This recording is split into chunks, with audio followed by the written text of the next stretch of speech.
திரு தராசு ஷாம் உடனேகிறார், மூத்த பத்திரிகையாளர். திரு ஷாம், இந்த ஒப்பந்தம் சரியாக 7:30 மணிக்கு கையெழுத்தாக இருக்கு. உங்களுடைய முதற்கட்ட பார்வை, பாமக பாஜக இடையே கூட்டணி தொடர்பாக உங்களுடைய முதற்கட்ட கருத்து என்ன? பாமக பாரதிய ஜனதா கூட்டணியில் பாரதிய ஜனதாவுக்கு எங்கு ஓட்டு வங்கி இருக்கிறதோ அங்கு பாமகவுக்கு இல்லை, பாமகவுக்கு எங்கு ஓட்டு வங்கி இருக்கிறதோ அங்கு பாரதிய ஜனதாவுக்கு இல்லை. அப்படியான இரண்டு கட்சிகளுக்கும் என்ன லாபம் என்கிற ஒரு கேள்வி எழுகிறது. பாமகவை பொறுத்தவரையிலே அவர்கள் தேர்தல் ஆணையத்திலே தங்களது சின்னத்தை தக்க வைத்துக் கொள்ள வேண்டும் என்கிற ஒரு நிர்பந்தம் இருக்கிறது. 10 தொகுதிகள் கிடைக்கும் போது ஒரு ஓட்டு சதவீதம் கிடைக்கும், அதை வைத்து தேர்தல் ஆணையத்திலே சின்னத்தை தக்க வைத்துக் கொள்ளலாம் என்பது அவர்கள் நினைப்பாக இருக்கும். பாரதிய ஜனதாவுக்கு கூட்டணியின் ஒட்டுமொத்த ஓட்டு சதவீதத்தை உயர்த்துவதற்கு இது ஒரு வாய்ப்பாக இருக்கும். இந்த கணக்கு தான் இங்கு ஓடுவதாக நான் யூகிக்கிறேன். மற்றபடி வெற்றிக்கான வாய்ப்பு என்பது இரண்டு கட்சிகளுக்குமே இல்லை. உதாரணமாக நாகர்கோவில் என்றால் அங்கு பாமகவுக்கு ஓட்டு இல்லை, தருமபுரி என்றால் அங்கு பாரதிய ஜனதாவுக்கு ஓட்டு இல்லை. இப்படியான சூழ்நிலையில் இயல்பான கூட்டணி என்பது அதிமுக பாமக இடையே. காரணம், அதிமுகவுக்கும் அங்கு கொங்கு மண்டலம் மேற்கு மண்டலத்திலே ஓட்டு இருக்கிறது, பாமகவுக்கும் ஓட்டு இருக்கிறது.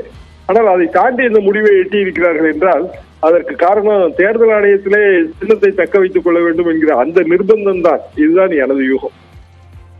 இப்ப கூட்டணி வியூகத்துல அதிமுக பாஜக ரெண்டு பேருக்குமே ஒரு மறைமுக போர் அப்படின்னு நீடிச்சு வந்தது. இந்த போர்ல பாஜகவுடைய மாநிலத்தில் அண்ணாமலையுடைய வியூகம் வெற்றி பெற்றது அப்படின்னு எடுத்துக்க முடியுமா திரு தராசு ஷாம்? அப்படி எடுத்துக்கொள்ள முடியாது. என்ன காரணம் என்றால் அதிமுகவுக்கு இதில் ஒரு வசதி இருக்கிறது. இப்போது தேமுதிகவும் வரவில்லை என்றால் 40 தொகுதிகளில் தனித்து போட்டியிடுவார்கள். அது கட்சியினர் மத்தியிலே ஒரு உற்சாகத்தை ஏற்படுத்தும். அது போக அடிப்படையான ஒரு ஓட்டு வங்கி என்பது இரட்டை இலைக்கு முழுமையாக கிடைக்கும். எடுத்துக்காட்டாக ஒரு பாராளுமன்ற தொகுதிக்கு குறைந்தபட்சம் 2 கோடி ஓட்டு அவர்களுக்கு இருக்கும். தோற்று போன ஈரோடு இடைத்தேர்தலிலேயே கிட்டத்தட்ட 50,000 ஓட்டு. 6 சட்டமன்ற தொகுதி என்றால் அது 3 லட்சம் கணக்கு வருகிறது.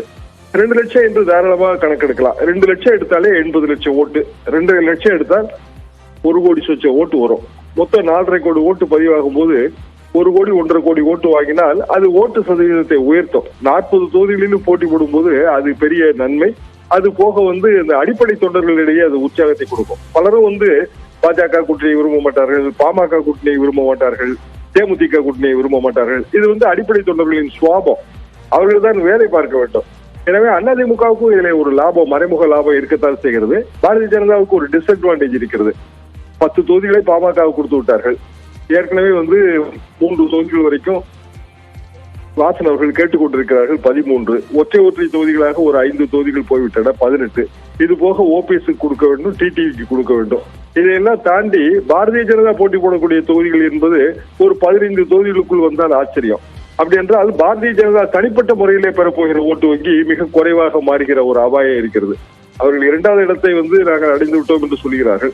அப்படி என்றால் திமுக கூட்டணியில் திமுக பெற்ற வாக்குகள், பாரதிய ஜனதா கூட்டணியில் பாரதிய ஜனதா பெற்ற வாக்குகள், ஒட்டுமொத்தமாக அதிமுக பெறப்போகிற வாக்குகள், இப்படித்தானே நாளைக்கு ஒரு கணக்கீடு நாம் போடுவோம். அப்படி போடும்போது பாஜக ஒரு டிஸ்டன்ட் தேர்டுக்கு போய்விடும். திமுக மட்டும் தனியாக நிற்கும் போது அவர்கள் 22, 24 தொகுதிகளிலே உதயசூரிய சின்னம் நிற்கிறது, ஒரு ஓட்டு வங்கி கிடைக்கும். அதிமுக 40 தொகுதிகளே இரட்டையில் நின்றால் அவர்களுக்கு ஓட்டு வங்கி கூடுதலாக இருக்கும். பாரதிய ஜனதாவுக்கு அது குறைச்சலாக காட்டும். இது பாரதிய ஜனதாவுக்கான டிஸ்அட்வான்டேஜ். ஆனால் நீங்கள் கூறுவது போல அண்ணாமலை ஒரு பெரிய வியூகத்தை கட்டமைத்து விட்டார், ஒரு பெரிய கூட்டணியை உருவாக்கி விட்டார். அப்படி இது இப்ப மாறுதட்டி கொள்ளலாம். ஆனால் இது கிட்டத்தட்ட பழைய கூட்டணி தான். 2014 மோடி அவர்கள் முதலில் பிரதமர் வேட்பாளராக அறிமுகமாகும் போது கிட்டத்தட்ட இதே கூட்டணி தான் பாரதிய ஜனதாவுக்கு இருந்திருந்தது.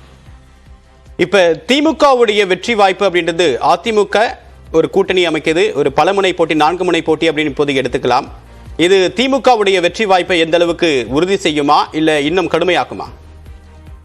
திமுகவுக்கு சில தொகுதிகளிலே சவால் இருக்கிறது, அதை மறுப்பதற்கு இல்லை. அதாவது தனிப்பட்ட தலைவர்களின் செல்வாக்கு நிறைந்த தொகுதிகள் என்று இருக்கின்றன.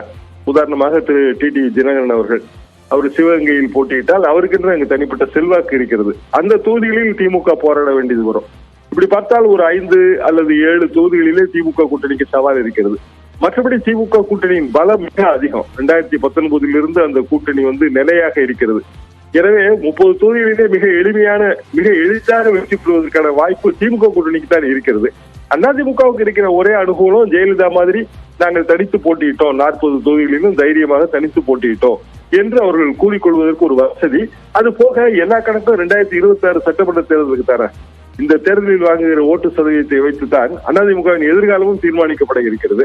திமுகவுக்கு அப்படியான ஒரு கம்பல்ஷன் இல்லை. காரணம், எப்போதுமே 40க்கு 40 என்று சொன்னாலும் முழுமையான ஃபுல் ஸ்வீப் அடைந்த நேரங்கள் என்று பார்த்தால் மிகவும் குறைவு. 2004க்கு பிறகு ஃபுல் ஸ்வீப் கிடையாது. ஒரு தொகுதி 2 தொகுதி 2007 எல்லாம் மணிக்கவும் 2009 27 தொகுதிகள் தான் திமுக கூட்டணி வெற்றி பெற்றது. இப்படி ஃபுல் ஸ்வீப் என்பது கொஞ்சம் கடினம் தான். 30 தொகுதிகளுக்கு மேல் வெற்றி பெறுவதற்கான வாய்ப்பு திமுக கூட்டணிக்கு மிக அதிகம். திரு ஷாம், இப்ப பாமகவுடைய தலைவர் அன்புமணி ராமதாஸ் பொறுப்பேற்றுக் கொண்டப்ப ஒரு மிக முக்கியமான ஸ்ட்ராட்டஜி அனௌன்ஸ் பண்ணாங்க. 2026 பாட்டாளி மக்கள் கட்சி தலைமையில தான் கூட்டணி அப்படின்னு சொல்லிட்டு. ஸோ அவங்க தமிழ்நாட்டில் ஒரு சீனியர் பார்ட்னராக இருக்கணும்னு விரும்புகிறாங்க.